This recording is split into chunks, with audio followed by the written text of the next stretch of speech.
Pachi pamwe muri yeZimbabwe tadzoka zvakare nenyaya dzenyu. Muzuva ranhasi tine nyaya yakanzi family cases. After sekuru vangu vashayikirwa nagogo vakaenda kuhondo yechimurenga cheZimbabwe.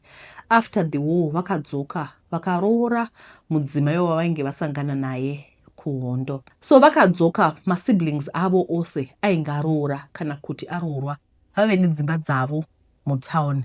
Vainge vane upenyu hwakanaka hwavakashandira very hard sekuru vari kuhondo. Sekuru vangu then went kumusha vakanovaka musha wavo, and the other family members supported the idea yekuti musha haungaparare. They didn't know jealousy was brewing in the heart yambuya, the new wife, because life yavo seemed to be the lowest pane yemunhu wese mufamily. How she convinced sekuru to invite ng'anga yekumusha kwavo to come and help them with the charms to the farm, to farm and receive big harvest.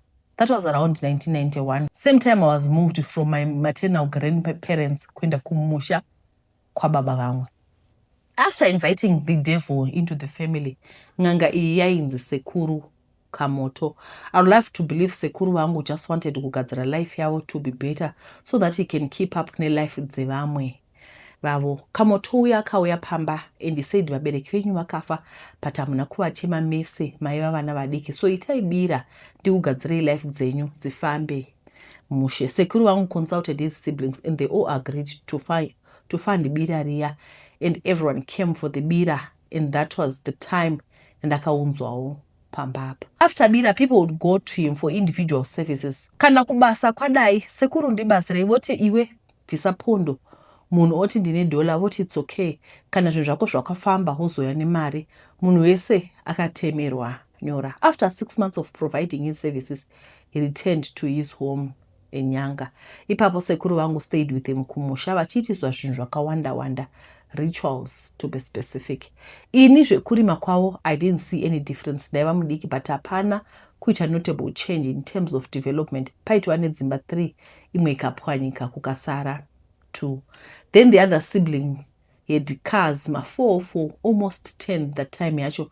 Ainzi ma ET, my emergency tax. Anza kambowanda kushuka 15, but munhu uyu already had the capacity to grow. Saka kuti ng'anga iyi ine chayakaita on his business, I still beg to differ. Well, baba wangu had a lot of cattle kumusha and other relatives vaingotenga mombe dzichiwanda pamusha. Just after Kamoto's departure, we were all instructed never to go outside nemoto okuchikorera huni pamhande yemuti paiva nechimwe chigaba in the middle of the yard that had tsanga dzemvura neloni, but taifanira kudiridza every day without fail. Ndakagara pamba paiva nemhiko idzi. Ndini munhu that really know kuti ndakatyora dzose hadzo. Fast forward, mombe dzakatanga kufa 1 kusvika dzapera. Then people started dying every year, kwaigona kudona kana vanhu 2. Sekuru vangu vemota dzakatanga kudonawo 1 kusvika dzapera, and he died very mysterious. Vamwe bamunini died, vamwe tete became sick, wese arwara aifa mufamily. My family yakapepuka kuti zvatava kutopera. Vamwe vakafamba vakaudza kuti pane mishonga yamakapiwa naKamoto is the root cause of all the deaths and misfortunes. Next thing, family had a meeting to give back everything that Kamoto gave them. But the fun part was, umwe waingova munzi, and over the years munhu would just throw it away and continued life. Sekuru wangu ndizo yafinya kuunza ng'anga refused to cooperate. Vanhu vakaenda vakasvika vakati kung'anga iya, tauya with your stuff that has brought misfortunes to our family. Guess what Kamoto said? Akati, I can only accept back my stuff kana mapedza kubhadhara mari yangu. Vakati, okay, remember mapondo aya he charged them. Yes, it had accumulated over the years, mombe and thousands of dollars, something that as a family who couldn't pay. Well, vakamupa imwe mari nedzimwe mombe, but still chikwereti hachina kupera. Ndo patakawirana kuti no, this man is the devil himself. Let's do away with these things and give our lives to Christ. That's how we all became serious Christians. Vatete vairwara vakabva vapora, but sekuru vaya vekuramba kudzorera zvinhu vaiva nemwana wavo, 1 with his wife, wavaiti Sai Regondo. Well, akakwira kombi kaita accident, akafa ari 1 on the spot. The loss of their son really affected them. Vakarambana at 84. My granddad vakazofa vari single 2 years later. Everything that happened attracted a curse to the family. marriages dzinotinetsei, and that inganga place the bad spell on our family. Kana uchinamata and serious about it, you will be protected. But if you sin okuita kusina kunaka, you lose that covering. The bad spell rests on you. We are all sinners in the eyes of the Lord. If we just confess our sins, we'll be forgiven. But Pampacho is to face the consequences of your sin. God is not the one that brings bad fortune, but he allows the devil to take over all the vengeance dzekunamata. Well, marriage dzinonetsa, but kune vakanamata vakabvuta marriage yavo from the hand of the devil, vakazvibata and really pushed out the devil. They are happily married. All I can say about this system witchcraft is covenant based. Sekuru wangu died pasina novada. Achinzi muroi, but now I know it wasn't his intentions, but the devil took advantage of his ignorance and he traded marriages for the whole generation. For mafufu. Paya panotemerwa nyora inonzi blood covenant. Sungawirirana kuti zvatabvumirana pano hazvina reverse until the end of the time. Saka if one of my family manifested demoni rinoti takamupiwa mukadzi wedu, why zvinhu izvi zvinofudza ropa renyu forever and ever. All this I'm trying to help vanhu vanoita machallenges and zoti kunoshandirwa unozvisunganidza newakaipa for the rest of your life because of your lack of knowledge. Anyone nganga prophet or madzibaba akutanga kutaura about ropa chero reuku kutemwa nyora wakutonyudzwa upenyu hwako. Run with your life. Isu kufamily kwedu we all struggle naturally chemusana nemakumbo. Hakuna asingarwari nawo. It has been years but days are worse than others. And ini pandakabatirwa ndopaziva. My pastor told me kuti zvinhu zvinokanzurana. Covenant of witchcraft. It's cancelled by a covenant in Christ. Kuita something chaunoita miko pana Mwari kuti Mwari izvi ndo zvandichakuitirai until I die. Handipotse nyangwe zvidini.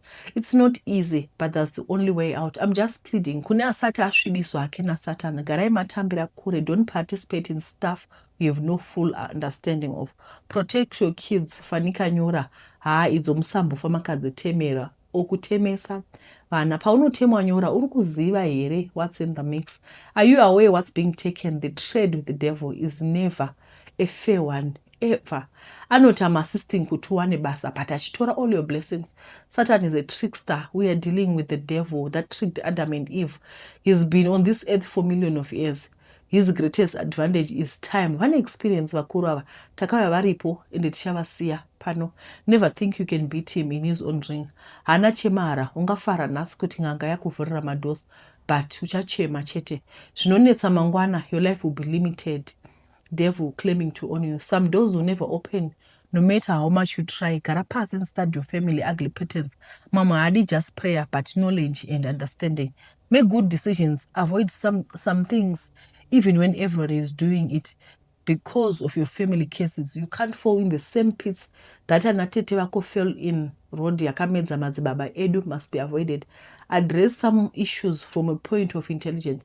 Check if you don't have family member that made witchcraft covenant with the devil and sacrifice the whole family, including you. That's the concept. Iripakutengeswa kuzvigumwe.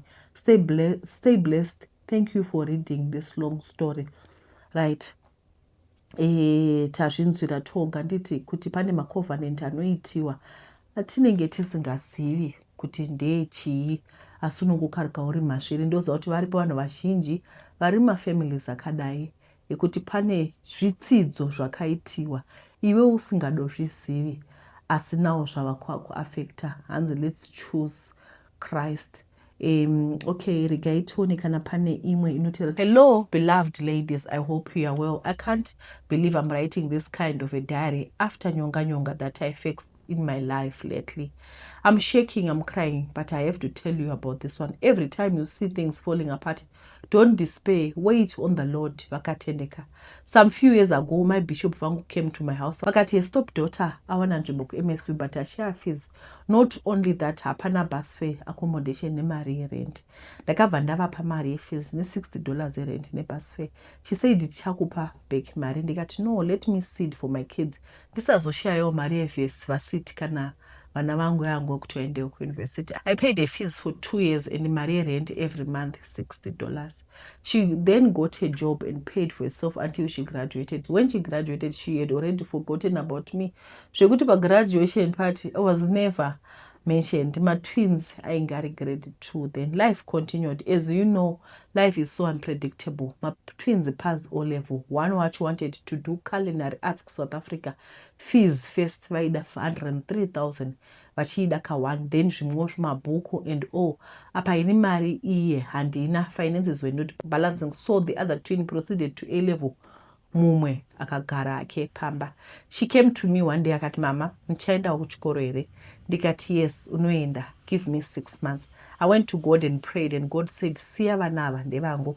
Remember when the father disowned him paya, vakati vana ivavo imbasera yekumba kwenyu. I surrendered them to God. Ndikati, from today vana ava vava venyu. Panoda baba, imi be the father of the children. I was given Isaiah 54, the covenant of peace. So when he said Divana Ndivangu, I remembered the day I gave them to God. But my heart was aching, watching days go by. Ndichitaza kuendesa mwana wangu kuchikoro after kwese kwandaba uko. There's a friend of mine akauya from diaspora. I visited her. Ndasvika achinetsana nevana vake nenyaya yewashing. Ava vajaira washing machine kandikati mwana wangu akagara kumba uko anogona kuwacha 3 days per week. Hana yangu yakarowa after uttering those words. I didn't even consider asking her first.